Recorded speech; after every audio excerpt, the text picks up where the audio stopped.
Hello everyone, welcome to my YouTube channel. Rajasthan cooperative recruitment board द्वारा जो विज्ञप्ति निकाली है उनके बारे में हम डिस्कस करने वाले हैं। सिलेबस, क्वालिफिकेशन और भी जो लास्ट डेट है, फीस के बारे में, सारी चीज़ों के बारे में डिस्कस करेंगे। तो बात करते हैं सबसे पहले किन पोस्ट के लिए जो वैकेंसी निकाली गई है। तो जो वैकेंसी निकाली है वो senior manager non TSP area से उनके लिए क्या निकाली गई है। और पद की बात करें तो यहाँ पद है, एक बताया गया है। बात करते हैं Rajasthan state cooperative bank limited Jaipur district central cooperative bank है, उसमें जो विज्ञप्ति निकाली गई है उनकी बात करते हैं। तो मैनेजर के लिए जो विज्ञप्ति निकाली गई है उनमें पदों की संख्या 81 है।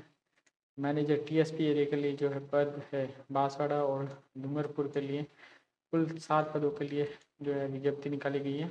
मैनेजर के लिए जो है एक पद के लिए विज्ञप्ति है, जबकि computer programmer non TSP area के लिए 5 पदों के लिए विज्ञप्ति निकाली गई है। बैंकिंग असिस्टेंट के लिए पदों की संख्या की बात करें तो 494 पद सर्वाधिक पद हैं जिनके लिए विज्ञप्ति निकाली गई है। इसके अलावा बैंकिंग असिस्टेंट टीएसपी एरिया के लिए जो है 35 पदों की वैकेंसी आई है। बैंकिंग असिस्टेंट 12 से एरिया के लिए 11 पद है की वैकेंसी है। बात करते हैं आगे किस तरह से अप्लाई कर सकते हैं, तो आप एसओसो आईडी के माध्यम से आप अप्लाई कर सकते हैं। यहाँ जाके आपको अप्लाई नाउ पर क्लिक करना होगा और आप अप्लाई कर पाएंगे।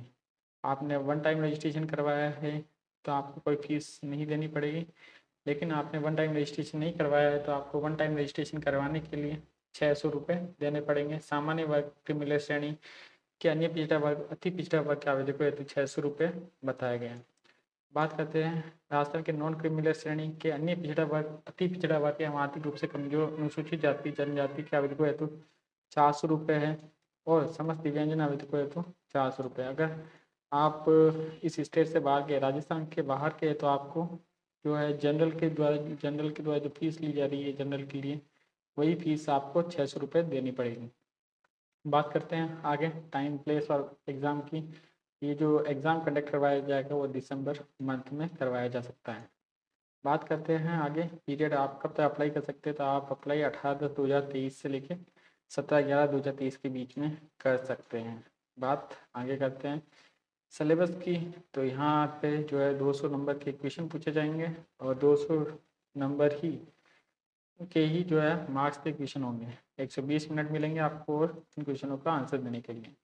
25 जो सीनियर मैनेजर और मैनेजर के लिए जो वैकेंसी है उसके लिए इंग्लिश 25 मार्क्स की होगी, quantity aptitude 25, reasoning 25, general knowledge of Rajasthan 30, general computer knowledge 25, accountancy 30 और राजस्थान कोऑपरेटिव एक्ट से रिलेटेड 40 नंबर के क्वेश्चन पूछे जाएंगे। कंप्यूटर प्रोग्राम में उसमें English, numerical ability, reasoning, general knowledge, professional knowledge, यहाँ भी 120 मिनट मिलेंगे आपको, 200 क्वेश्चनों का आंसर देना होगा। बैंकिंग असिस्टेंट के लिए आपको 200 नंबर के जो है मार्क्स होंगे और क्वेश्चन भी 200 के रिस्पॉन्स करने होंगे।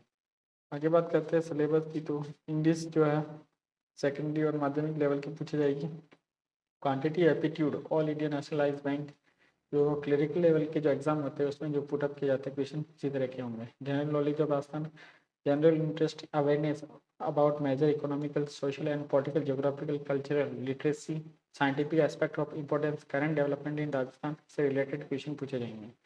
बात राजस्थान कोऑपरेटिव एक्ट से रिलेटेड और rules 2003 cooperative structure of Rajasthan से जो क्वेश्चन है वो भी पुटअप किए जाएंगे। बात करते हैं सिलेक्शन प्रोसेस और अपॉइंटमेंट की।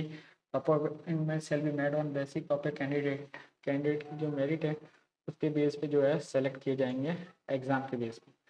बात करते हैं आगे। तो जो क्वालिफिकेशन जो बताई गई है वो सीनियर मैनेजर के लिए जो है an MBA degree from university established by law in India, ये जो है कंपल्सरी बताई गई है। इसके अलावा जो है कंप्यूटर की नॉलेज कंपल्सरी है। बात मैनेजर की करें तो a graduate from university established by law in India and equivalent degree recognised by the government, तो आप अप्लाई कर सकते हैं। कंप्यूटर प्रोग्रामर के लिए बीटेक होना जरूरी है। आप आईटी से, इलेक्ट्रॉनिक्स से, या electronics and telecommunication, electronic and communication, electronic and instrumentation, MCA MSc से है तो आप अप्लाई कर सकते हैं। इसके अलावा 1 year post graduate diploma in computer application तो अप्लाई कर सकते हैं। PGDCA से है तो किए हुए है वो तो। एक graduate degree of commerce, economics, science math statics से भी है तो आप अप्लाई कर सकते हो। इसके अलावा एक graduate degree in commerce economic science math static from a recognized university, post graduation degree MCA MSc computer science है तो आप अप्लाई कर सकते हैं। इसके अलावा 1 ईयर का जो है पोस्ट क्वालिफिकेशन भी मांगा गया है, तो आप अगर 1 साल का एक्सपीरियंस है तो आप अप्लाई कर सकते हैं। इसके अलावा बैंकिंग असिस्टेंट के लिए है तो एक graduate from university established by law in India, अगर आप ग्रेजुएट है तो अप्लाई कर सकते हैं। और अगर आप अपीयर भी हो रहे हैं एग्ज़ाम के लिए तो भी आप अप्लाई कर सकते हैं।